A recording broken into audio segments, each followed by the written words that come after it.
Linda from Curtin Creative Gallery, here to read more of The Spending of a Life's Breath by Amanda Grace Windward. We are now coming upon Chapter 14, titled Our Children. Roger, we adopted Sean, Benjamin, Peggy, and Randy in 1988, and Sam, RJ.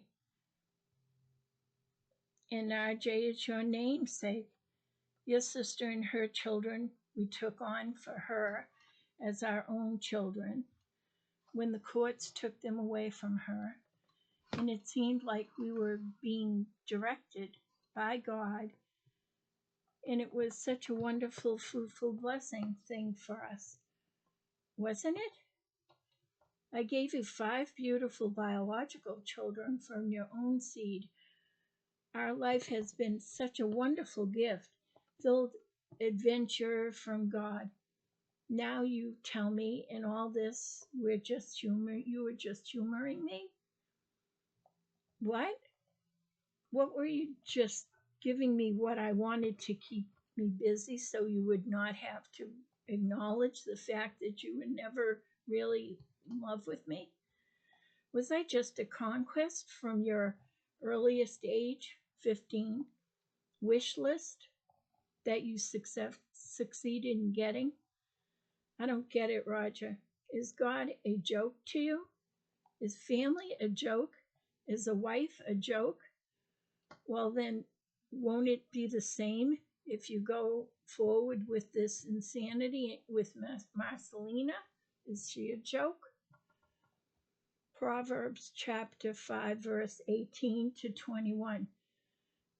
God, please help him. Help us. Roger, please don't throw our life together away. We could be so much more together than we could ever be apart after 30 years of marriage if you would just allow it to happen. Hasn't God always been there for us, guiding us at every turn in our life? Do you really believe that this is what he had in store for us, for you, after all his works with us? Can God bless this decision you are making? Roger, I can't believe that song of ours would ever mean this. It reads so differently now that we are at these crossroads. When will I see you again? Song. When will our hearts beat together? Are we in love or just friends? Is this the beginning or is this the end? Honey, my hungry heart is asking, when will I see you again? To my children, especially my poor youngest, Warren and Jack, I love you so much. I'm so sorry for what your father and I are putting you through with us. I'm sorry to everyone, especially for the past 6 years. We have all had to worry about your father's health and being afraid of losing him because of his heart issues. Now we lose him in another way, but it is not any easier. These have been your growing years and important years. Despite all this, you've all turned out wonderfully. Dad and I can't even take all the credit because we have been so preoccupied with your father getting well and worrying about him, so you have not received the time or attention you deserve. You stayed strong through it all so far. I hope you can continue to be strong through this. You were all so young when our home was burnt down and we started building the new house. You've all worked so hard to help rebuild our home, family home, and begin again. And now you share this sad time with your father leaving, not through your own fault or choice. You've been alone while I stood beside your father for days and weeks in the hospital from time to time again, and you were worried, I'm sure, about him. So you did not have the benefit of your father's or my participating in your daily lives at that time. and now he leaves even further. And I'm so sorry, and I cry for your pain as well as my own. It should have been your turn now, but Roger was getting well and pretending not to be feeling well so he could go spend even more and more time away from us and up with Marcelena. This was wrong, and I'm so sorry. I did not see the ends and stopped it before things went too far. I am so sorry. I am so weak and useless and empty. No one needs a mother like this. You need a mother who is strong and confident and sure, who can guide you during this time. Warren, Jack, the youngest, I'm so proud of you both, strong and mostly by your own hands and almost all grown. I've missed much of your growing up these past couple of years. I have been preoccupied with your dad's health and the home fire and building our home and starting to work outside the home. Forgive me for being a lousy mother, like Dad says in so many words now and actions.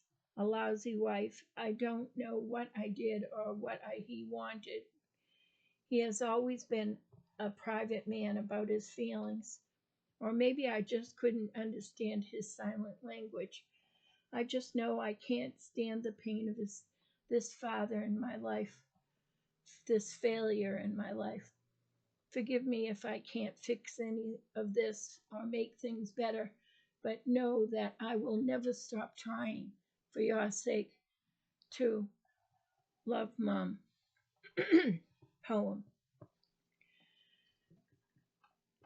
Or where it words from a song, I wasn't sure. To Roger. If I could turn back the hands of time, then, my darling husband, you would still be mine. Come back, let me love you just for one more time, as I pray you would remember the vow to forever be mine. I stayed with you through thick and thin. Then, when it was my turn to take some time for myself and enjoy seeing some of my own dreams take form, like becoming a writer, I had the accident. After my bad fall accident, you ran away to a younger woman without children, and I ask myself every day, how could you? Despite desperate to get Roger back, I wrote this next place in my journal, but I did not give it to him. Roger, I believe if God faces your heart and soul back to me, there will be no reason not to embrace Marcelena with all our arms, the whole family and extended family. I think what we all have would be and could be wonderful, shared with her even, so maybe she can fill up with some of the love our family has mourned for so many years and for so many others. At first, faith shaken, I thought if you chose me, we could distance ourselves from her while we get strong.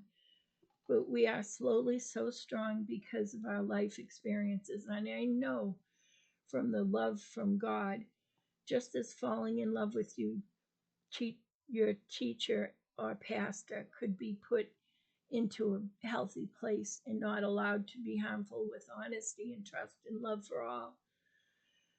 Loving others has always been our calling card, after all, and so together we can help to heal others and witness to them.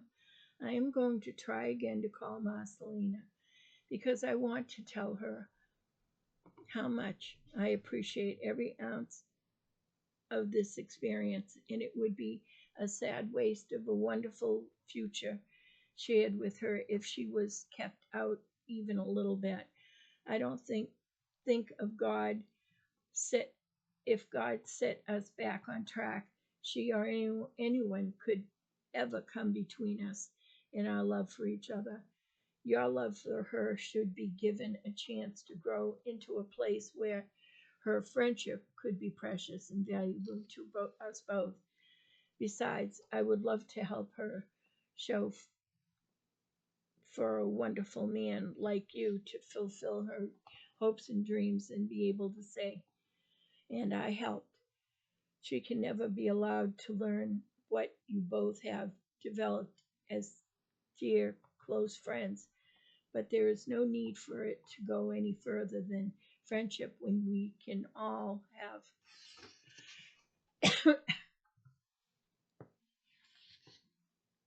what is good for us all. Let God's precious love surround us. Mandy. April 4th, 2000. My journal, the journal entry. In my journal, I often speak to others without intention of ever truly speaking it to the person on my mind out loud. Honey, I didn't know that when you gave this work journal for the kids, it would end up becoming me in mourning for my journal. You left me March 24th. It was a written journal page that I wrote in the Black Day Planner booklet you gave me. Now it is April 4th, just 11 days later. I must say I really didn't see it coming. Why didn't you leave me some clues? Were you afraid I might be able to talk you out of it if you let it out before you were ready to bolt? Smooth. It was like being hit by a bus. I've already gone through the denial, disbelief, the shock of are wearing down a little. Your cold words are finally beginning to sink in and kind of make me mad. Funny how you came back for a last look to make sure you didn't leave anything behind you wanted to bring with you. You gave me 2.5 sweet, fulfilling days. Not like a goodbye for me, but a reminiscence of our younger love, or what it might have grown to be someday when the house wasn't so full of children to interrupt us. I had thought. I really didn't realize I was just being used one last time, just one for the road. Boy, if that didn't leave me feeling like a cheap $2 tramp. What a goodbye. Thanks for nothing. The least you could have done was spare me the fake lovemaking and to leave me some cash instead of taking the last of it for your new wardrobe, you cheap jerk. Ooh, she's getting mad. Dear old friend from my youth, Roger, I now must prepare for my tomorrows without you as I learn how to live for just the kids and me. I know I need to start with healing, not just my health issues from the accident or the depression from your walking out on our marriage and children, but from the lie I've been living all these years with you. If I am to believe what you said about just humoring me all those years, and I say, why did you beg to come back that very first time? Why couldn't you have left for good then while I was young enough to find someone who could truly love me? If not for knowing in my heart that I deserved better from you, and I always gave you my best, which was more than you ever deserved from me, just couldn't express your feelings, You're sure expressing your so-called feelings to Marcelena now, aren't you? You jerk, jerk, jerk, jerk, jerk. I won't accept the worthless value you put on me in our years together. I will not. Our lives were amazing, were blessed daily, and you were lucky to have been riding on my coattails for God's blessings, your unworthy harlot chasing idiot. I would never take you back any one of our decisions to take in and try to love and protect all the children. And I can't believe you told Marcelena you wanted me to get everyone over 18 out of here. But if you did, you're a mean, self-centered jerk for not talking to me about it first instead of sending sin-painted, smoke-wrecking, alcoholic breath harlot to tell me how you truly feel about our kids. You jerk. I remember the happy times even if you don't want to.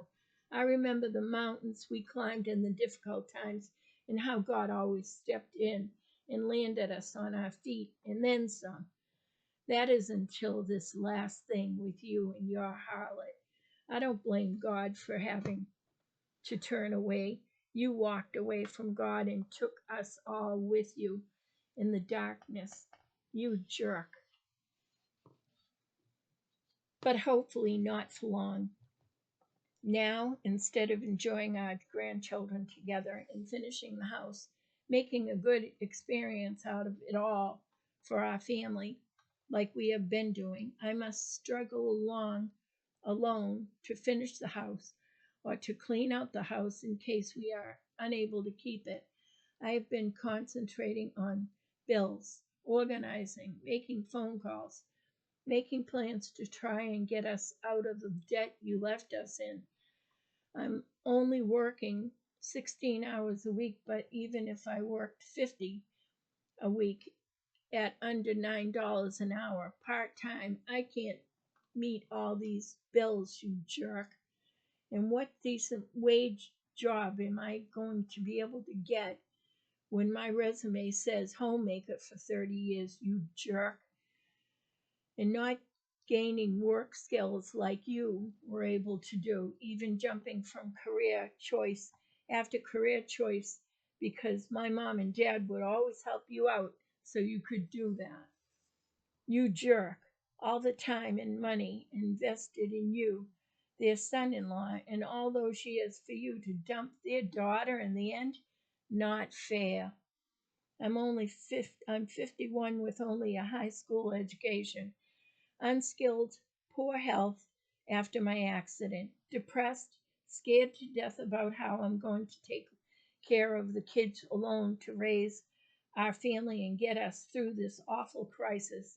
You have sunk so low, and you are such a jerk to be so heartless as to put us into this hell.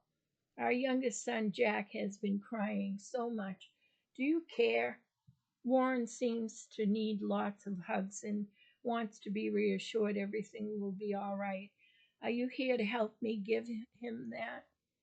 I'm working hard at work and then at home trying to finish what we started here in the unfinished house, and that almost leaves neither of us here for them this way. Is this what you wanted when you were leaving and said you wanted to have a life? For it to cost the quality of your children's lives? You jerk.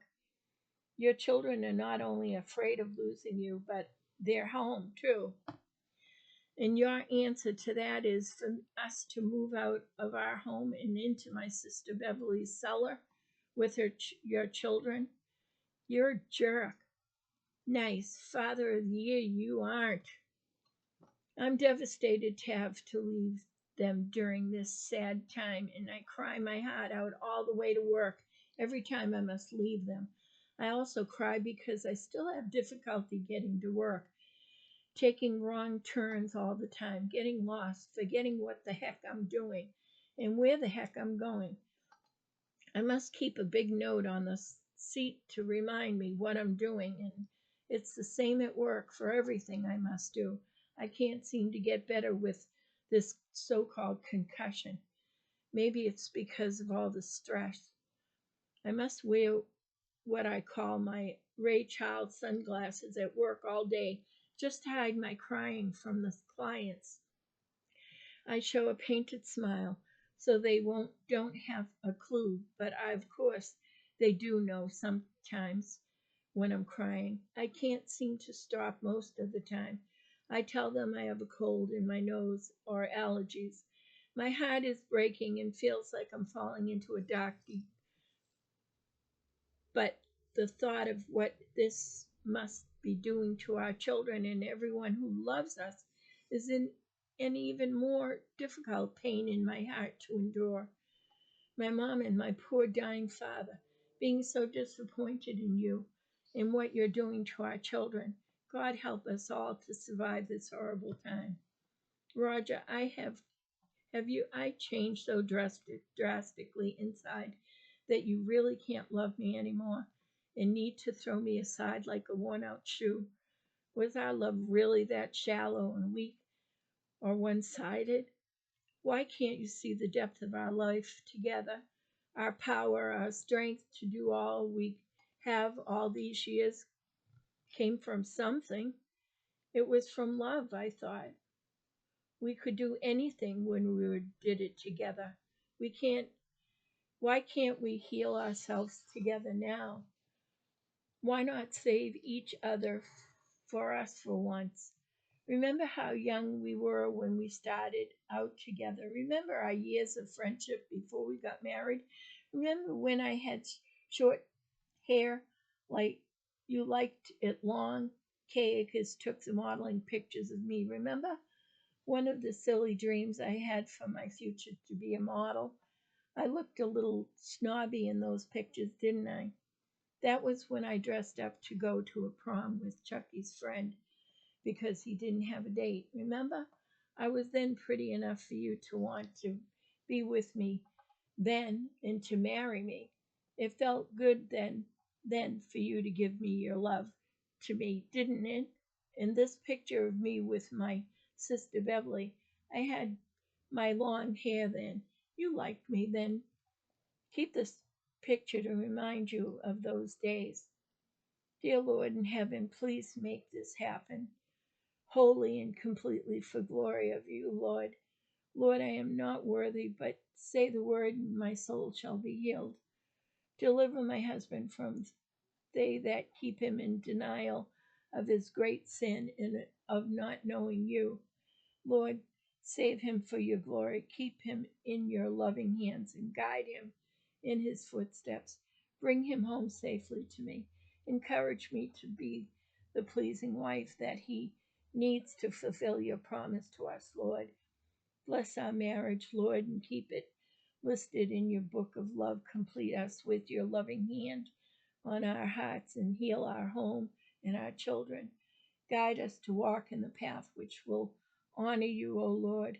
Help our children turn to see you in their lives also. In Jesus' name I pray these things. Amen. End of chapter 14. The next chapter, chapter 15, is titled Dig Down Deep. See you then. Hope you're still keeping up with this. Don't know what I did with my... Later, Gator.